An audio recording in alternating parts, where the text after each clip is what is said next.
Hola a todos, el día de hoy vamos a ver el sistema endocrino.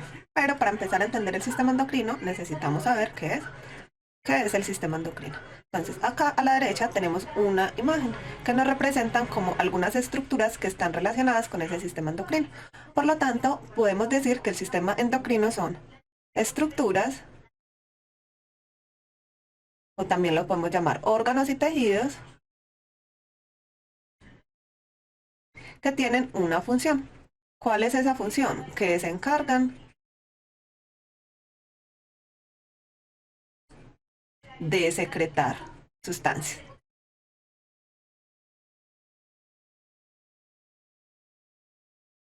Resulta que esas estructuras, órganos y tejidos se llaman glándulas. Las glándulas pueden ser de dos tipos. Pueden ser exocrinas o pueden ser endocrinas.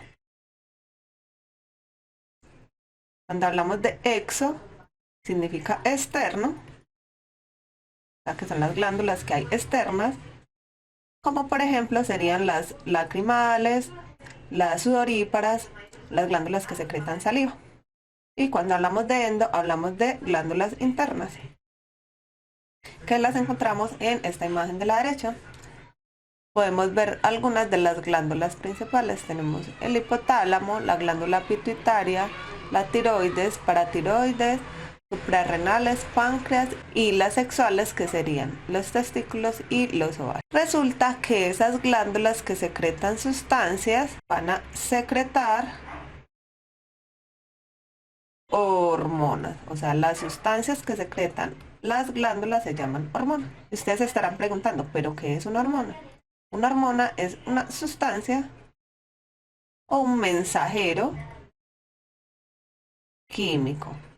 ¿Qué quiere decir eso? Que lleva información química a los tejidos.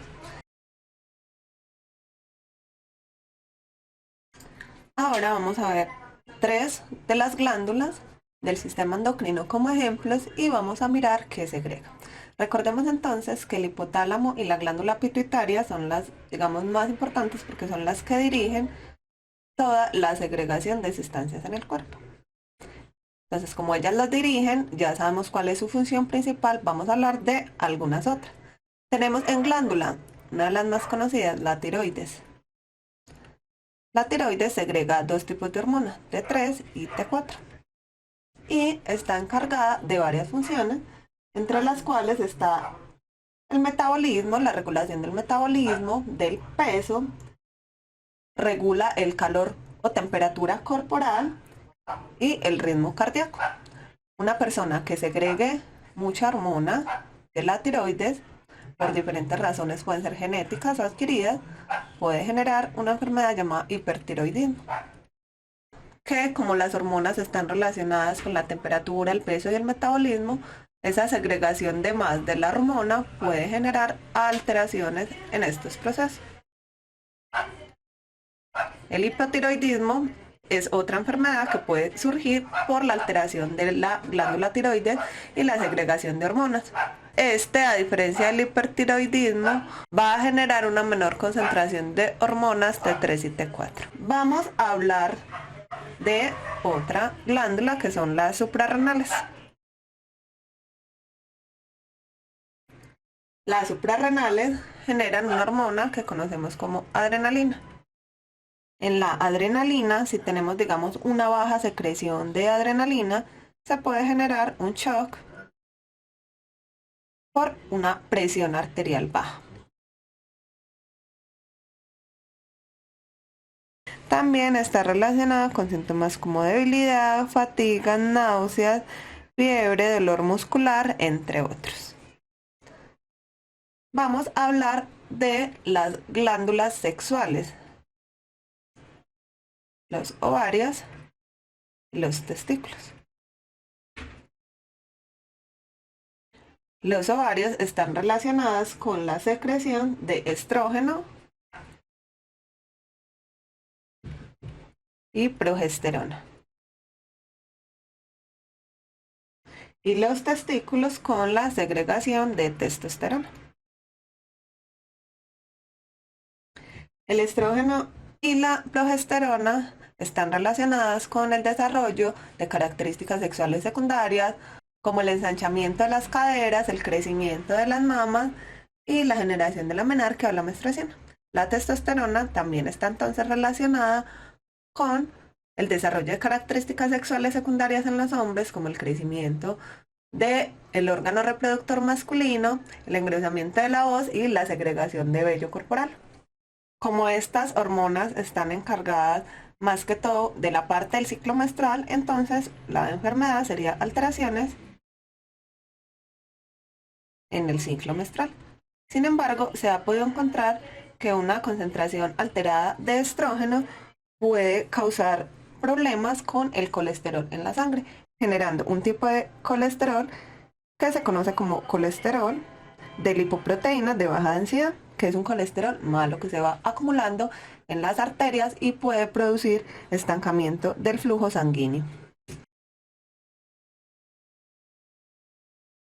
Podemos encontrar además en el sistema endocrino 3 tipos de hormonas. Vamos a ver cuáles son cada una. Tenemos unas hormonas que son derivadas de aminoácidos. Estas hormonas tienen un tamaño muy pequeño, es decir, que se pueden transportar fácilmente por el torrente sanguíneo, sin necesitar ayuda de alguna sustancia que la transporte como una proteína. Se caracterizan porque son tanto hidrosolubles como liposolubles. Ya sabemos que hidro viene de agua, lípido o lipo viene de grasa y soluble significa que se pueden disolver en esas sustancias, agua y grasa respectivamente. Esto genera que las hormonas derivadas de aminoácidos puedan entrar fácilmente a la membrana celular. ¿Pero por qué?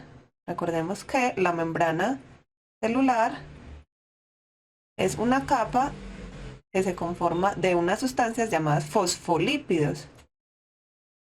Y esos fosfolípidos pues están hechos a base de lípidos, de sustancias lipídicas y grupos fosfatos. Entonces, cuando una hormona derivada de aminoácido necesita entrar a la célula, puede difundirse, hacer un proceso de difusión directamente a través de la membrana y entrar a generar alguna reacción dentro de esta célula. No necesita ningún transportador ni ningún receptor. Esa es una ventaja de que sean liposolubles. Y ahora son hidrosolubles. Recordemos que la sangre es un 70% agua. Eso va a generar que el transporte por el torrente sanguíneo de las hormonas derivadas de aminoácidos sea muy efectivo. Ejemplos de esas hormonas derivadas de aminoácidos serían, por ejemplo, la tiroxina, la adrenalina y la noradrenalina.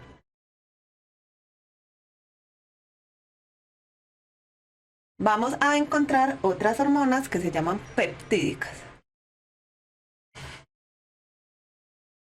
Recordemos que un péptido es la unión de varios aminoácidos, entonces son muy similares químicamente a las derivadas de aminoácidos, pero un poco más grande. Estas necesitan un proceso llamado exocitosis para liberarse o para salir de la célula y para entrar. Y muy importante es que las peptídicas utilizan ATP, que ya sabemos que es una molécula de energía, para poder ingresar a la célula. Un ejemplo de esta sería la insulina y el glucagón, que están relacionadas con el procesamiento de los azúcares en el organismo. Finalmente tenemos otras hormonas que son las lipídicas. También se les conoce como derivadas del colesterol. Como su nombre lo dice, son liposolubles, es decir, que se pueden disolver en lípidos, se derivan del colesterol, por eso tenemos colesterol bueno y colesterol malo, porque el colesterol y las grasas son importantes, pero en ciertas medidas para poder producir hormonas. ¿Cuál es la situación de las hormonas lipídicas? Que necesitan una proteína para viajar por el torrente sanguíneo. ¿Por qué? Porque no son hidrosolubles. Es decir, no se pueden disolver fácilmente en la sangre para poder viajar a través de esto. Ejemplos de las lipídicas sería la testosterona. Bueno chicos, esto fue todo por la clase de hoy. Espero que les haya gustado mucho. Recuerden que pueden dejarme en sus comentarios las dudas que tengan de este tema y también hacer sugerencias sobre próximos temas que les gustaría ver aquí en la profesoría.